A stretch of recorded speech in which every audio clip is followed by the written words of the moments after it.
So when he thought it was a size 8.5, turned out it was a size 9. Okay, There's that could be a lots of bit. space for my toes. Yeah, that's a bit of a shock. Okay. So up until his death in 2022, Amou Haji, he was known as the dirtiest man alive, the dirtiest man alive. He died at the ripe old age, and I say ripe. I think he smelled quite ripe. Hmm.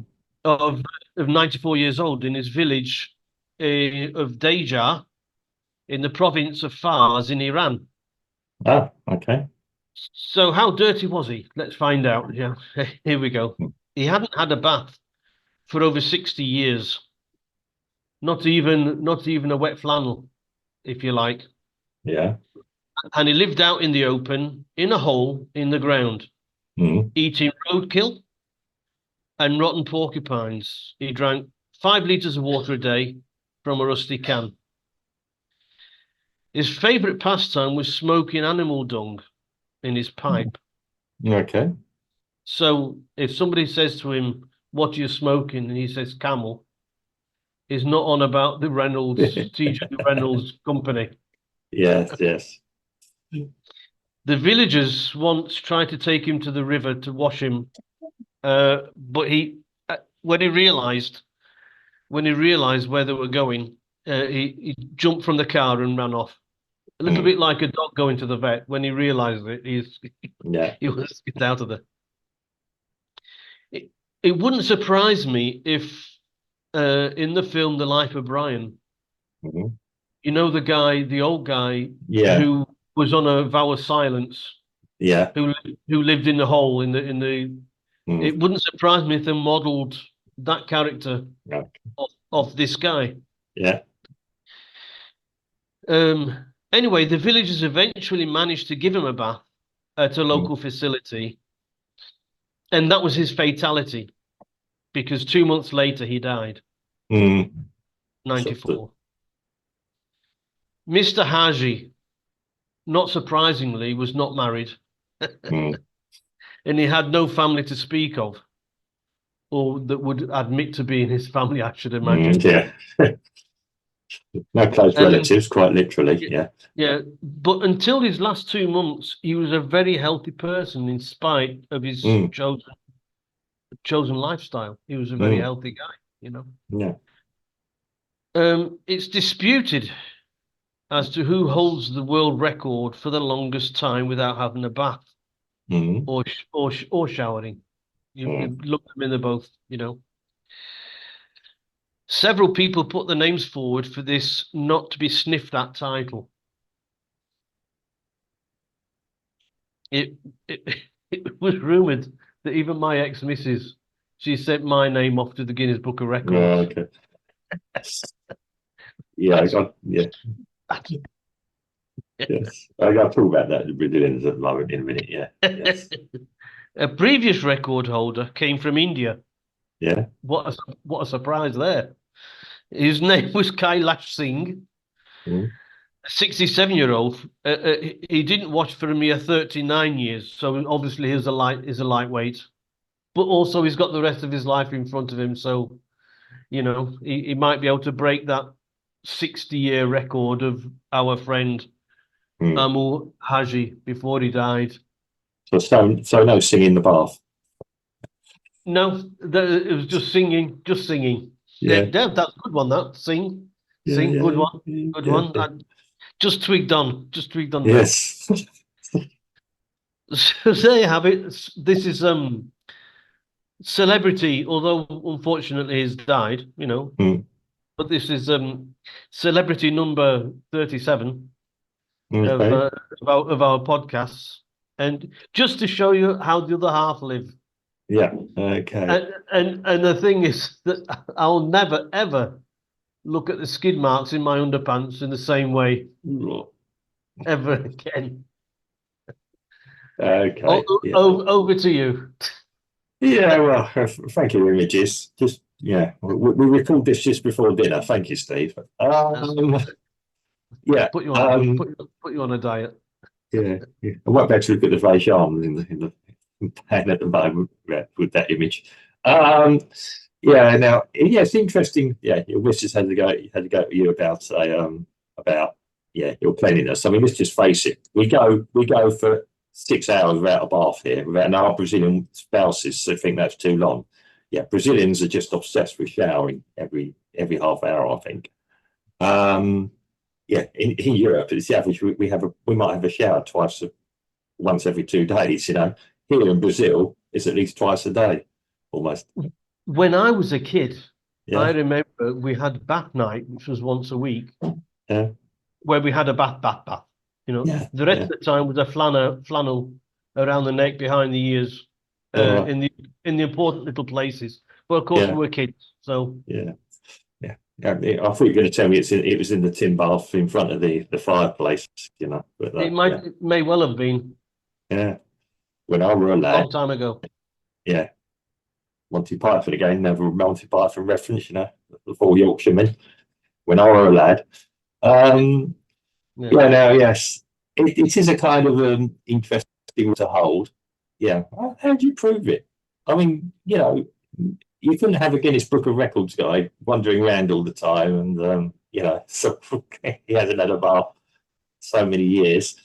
I know it'd be quite obvious that somebody hadn't, but yeah. I suppose you'd have to have a scratch and sniff moment test, a scratch and sniff test. Yeah, I don't know. Yeah. I mean, people can live healthy lives. I mean, I mean, yeah, sometimes your natural oils apparently will come out, particularly if you don't wash your hair. Apparently, it has natural oils, and your hair does revert into a very natural state, healthy state. Yeah, I mean, it's a, I mean, when we look at it in the Palace of Versailles, they didn't often have baths there, despite what the TV series says. Apparently, I did some reading, and that they bathed very infrequently, out of choice more than anything else. I mean, their perfumes and everything else. I mean, and when you read about it, I mean, going back to the even the Vikings were considered extremely clean, sanitary people because they had a bath once a week, as opposed to the Saxons who had a bath once every 3 months. Yeah. That's the fighting men, you know. I mean, yeah, there was a thing that the women actually quite liked the Vikings when they went on their business trips to England, you know. There's sort of documentary things about them, the women running away with the Vikings because of that, and they looked after their hair and did their hair and everything, you know. They were quite modern, progressive men. So, yeah, this thing about not bathing or bathing, yeah, I mean, okay, you and I, we get up in the morning, we probably wash, we have a bath midday because it's hot in Recife, and that's what people don't realise. We live in Helsinki. Yeah, had been named because, yeah, we look like Prince Charles's portrait on a regular basis coming out of hell. Yeah, if anyone knows that reference now. Yes. So, yeah, it's hot here. Yeah, I mean, I really don't know. I mean, certainly I've passed a few people in the street who are in an unfortunate situation who I think could possibly be contenders for that record. Unfortunately, yeah, it's a sick joke. Yeah, these people are in an unfortunate situation of being homeless in the heat and everything else, unable to get access to a bath. I mean, yeah, you take your life in your hands when you go and wash in the local river here. Yeah. Recife is known locally as the Venice of Brazil, on account it has a lot of has 2 main rivers running through it, and a lot of irrigation canals built by the Dutch, designed by the Dutch actually. And I think the Venice of Brazil is pushing it by a stretch. I've been to Brazil, and there are quite a few differences in character between Venice and Recife. I love Recife. Don't get me wrong, I do love it here. Local kids all swim in the local river. You see them.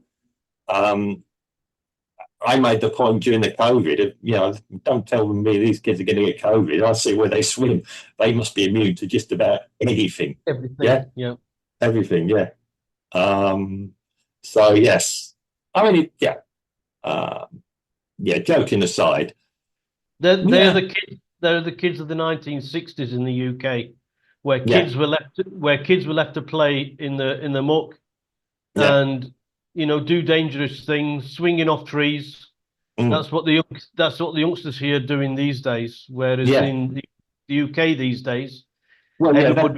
everybody would be frowning at that, asking them to be really, really. Well, again, you've got kids here. I mean, my child, middle class, effectively middle class background. Yeah, the kids in they call them communities. We call them favelas. Apparently, the political correct term, I believe, is communities. But yeah, they're the ones that are out in the street, doing all this kind of things, the crazy stuff. They're happy kids. I mean, Yeah. we've got a local park just there. Some of them have got their little phones and all that. They're actually blasting out American rap music, which, they evidently can't translate it. I can hear it it's not really appropriate for family viewing, family listening. But it's they're quite happy. I know we're going away from the subject, but they're actually quite clean. In all fairness, these kids are clean. They're not homeless. They have a home. A lot of times they do have a loving family. I mean, we're talking about big Brazilian family. Okay, some of the properties they live in, let's just put it this way. I mean, it's been highlighted recently with the floodings in other places in Brazil, the conditions that some of these people live in. It's quite sad when you see it, but they're happy. They're probably happier than the middle class kids who are, having to see counsellors once a week or something. So let's be honest about it. But but anyway, getting back to cleanliness. Coming back to our friend Amou Haji. Yeah. Amou Haji is his name. It was given to him by the villagers. Right, it's almost like a nickname, and I imagine that translated into English, it meant definitely grubby.